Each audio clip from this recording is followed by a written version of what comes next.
आप जो अभी तक बात कर रहे हैं उसमें एक विजन दिख रहा है, उसमें ये दिख रहा है कि आप मुद्दों पर ज्यादा फोकस कर रहे हैं। आप एक विजन स्टेटमेंट में आप नौकरियों की बात कर रहे हैं, आप एजुकेशन की बात कर रहे हैं, आप पलायन रोकने की बात कर रहे हैं।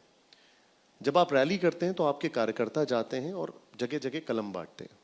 चिराग पासवान ये कहते हैं कि अभी जो कलम बांट रहे हैं उसी कलम से तुम्हारी जमीनें निकलवालेंगे बाद में आने पर। अब हनुमान है वो, अभी टीटीएम करना है, ले आओ एक आदमी को जिसका जमीन हम लिखवाएं, 5 लाख नौकरी दी है तो फिर बात करें। बोलने के लिए मुंह है, कुछ भी बोलना है, जमीनें लिखवा लेंगे। तक ऐसा होता तो बिहार बचता। किसके पास सबसे ज्यादा बिहार में जमीन है? किन लोगों के पास सबसे ज्यादा जमीन है? सरकार में वो लोग है, जरा बता दे।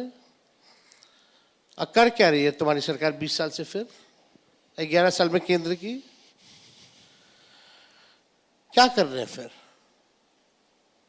कुछ नहीं।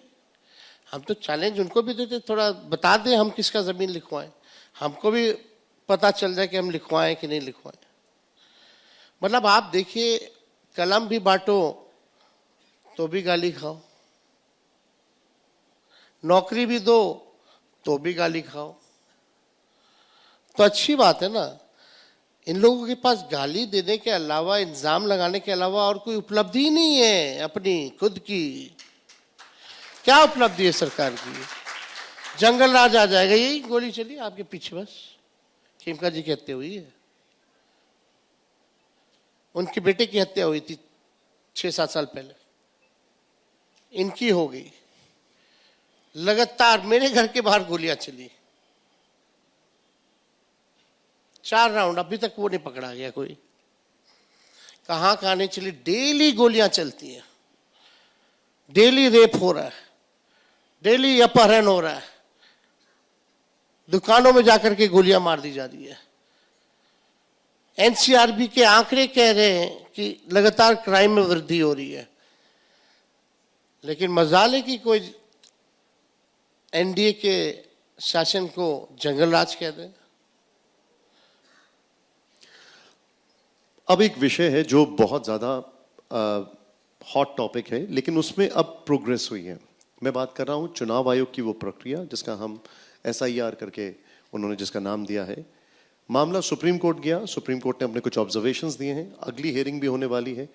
क्या आप अब संतुष्ट हैं, सेटिस्फाइड हैं, या अभी भी आपको इससे शिकायतें हैं? अब सवाल ये है कि आज के डेट में जो भी कॉन्स्टिट्यूशन इंस्टीट्यूशंस हैं, कॉन्स्टिट्यूशनल इंस्टीट्यूशन जितने हैं, संवैधानिक संस्थाएं जितनी हैं, आर बीन हाईजैक्ड। जो बीजेपी कहेगी वो उनको करना पड़ता है, क्योंकि अधिकारी ऐसे उन लोगों ने चुने। अब बात सवाल आया, कितने महीने चुनाव को रह गए? नवंबर में संपन्न हो जाना है, खत्म हो जाना है, यानी नोटिफिकेशन होने में 2 महीने 3 महीने जो आप कह लो। एसआईआर की जो प्रक्रिया है, जो आखिरी बार जो हुई 2003 में, इट टुक अराउंड 1 से 2 साल, 1 से 2 साल लगे। 2 में शुरू हुई और शायद 3 में खत्म हुई। 1 से 2 साल जी लगे होंगे, तो फिर भी 1 साल लगा। अब बिहार है, अगर आपको एसआईआर कराने, हम किसी कॉन्स्टिट्यूशन इंस्टीट्यूशन के हम नहीं बोल रहे कि ये करो ये मत करो, अगर करना ही था तो आपका आंख लोकसभा चुनाव के बाद क्यों नहीं खुला? तब से ये प्रक्रिया चालू की जा सकती थी। हम लोगों का 3 चीज को लेकर के सवाल था जो हम प्रेस कॉन्फ्रेंस किए। हमने डॉक्यूमेंट्स पे सवाल उठाए, जो 11 डॉक्यूमेंट जो मांगे गए हैं वो गरीबों के पास नहीं है, तो उनका क्या होगा। हमने टाइमिंग पे सवाल उठाए, मॉनसून का वेदर, बाढ़ प्रभावित इलाका है बिहार। तीसरा जो हमने उठाया, वो जो पलायन करके जो बिहारी 3-4 करोड़ जो बाहर हैं, जो काम कर रहे हैं वो कैसे वापस आकर के अपना सर्टिफिकेट्स बनवाएंगे, डॉक्यूमेंट्स बनवाएंगे और जमा करेंगे। तीसरा, आप देखिएगा मानसून में अभी आज से सावन चालू है, भर बिहार में कंवड़िया लेकर के लोग जाता देवघर। प्रक्रिया है, पैदल जाते हैं लोग, लंबा होता है सफर। वो लोग क्या करेंगे इस बीच में? और सवाल ये है कि चुनाव आयोग की ड्यूटी ये नहीं है कि भाई कौन नागरिक है इस देश का, कौन नहीं है, नागरिकता।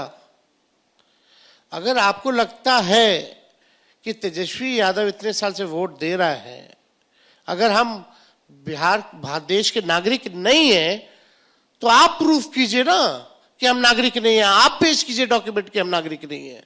और ये काम इलेक्शन कमीशन का नहीं है, ये काम होम मिनिस्ट्री का है।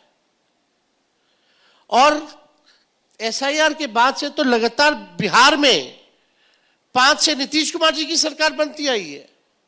केंद्र में आप देखिएगा 11 साल से मोदी जी की सरकार है। अगर कोई फर्जी नाम जुटा है, अगर डॉक्यूमेंट सरकारी बनाए गए हैं, तो इसका जिम्मेदार तो एनडीए वाले लोग हैं। और आप कह रहे हैं कि 2 महीना में 8 करोड़ लोगों का फिर से आप जो है नया वोटर लिस्ट बना देंगे, दैट इज इम्पॉसिबल। तो सवाल ये है, हम लोगों ने उठाया, कल हमने लाइव पूरा जो है आर्ग्यूमेंट भी देखा। उधर से शायद द्विवेदी जी थे, इधर से और भी कपिल सिब्बल, अभिषेक मनु सिंघवी और सब लोग थे। अपनी बात को रखा, हम लोगों ने मजबूती से पॉइंट टू पॉइंट इस बात को रखा। और हम धन्यवाद देना चाहते हैं सुप्रीम कोर्ट को कि हमने जो दलीलें दी, चुनाव आयोग के पास जब जज साहब पूछ रहे थे तो कोई जवाब नहीं था। केवल ये था कि हम संवैधानिक संस्था है हुजूर, हमको काम करने दीजिए, हम कर लेंगे। कैसे करोगे, यही सवाल सुप्रीम कोर्ट ने पूछा। और राय भी दिया कि आधार को लेकर के, आधार भी बनता तो उन्हीं डॉक्यूमेंट से बनता है ना। आधार कौन से डॉक्यूमेंट से बनता है? और इशू कौन करता है आधार को? सरकारी करती है। तो आधार कार्ड हो, राशन कार्ड हो, इसको इंक्लूड करो। ये सलाह दी है इलेक्शन कमीशन को, लेकिन इसके पास, इलेक्शन कमीशन के पास कोई जवाब नहीं। और हम पहली बार ऐसा देखें, पहली बार इतना गंभीर मामला है, किसी एक वोटर का अगर राइट छिन जाए तो ये अपराध है। यानी अगर आप वोटर लिस्ट में नहीं है तो आप इस देश के नागरिक नहीं है। तो इसके बाद जब देश के नागरिक ही नहीं है तो उनके साथ आगे और कठिनाइयां होंगी। उसको राशन नहीं मिलेगा, उस गरीब को पेंशन नहीं मिलेगा। कितना बड़ा समस्या है। और बिहार में गरीबी सबसे ज्यादा है।